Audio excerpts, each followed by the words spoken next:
how to use the Craft Express Mug and Tumbler Press. Start by plugging in your press.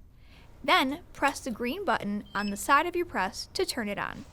Take the blank substrate you plan on pressing and place it into the heating element barrel. Use the knobs on the back side of your press to adjust your pressure.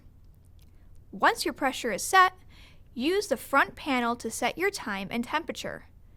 Click the Set button, then the up and down arrows to set your temperature. Click the Set button again and use the arrows to change your time. Click the Set button once more to lock in your settings. Your time, temperature, and pressure settings will vary based on the blank items you are pressing. Once your time, temperature, and pressure are set, place your wrapped substrate into your heating element and use the handle to close the barrel. Once your item is done pressing, use the handle to reopen the barrel and take your substrate out.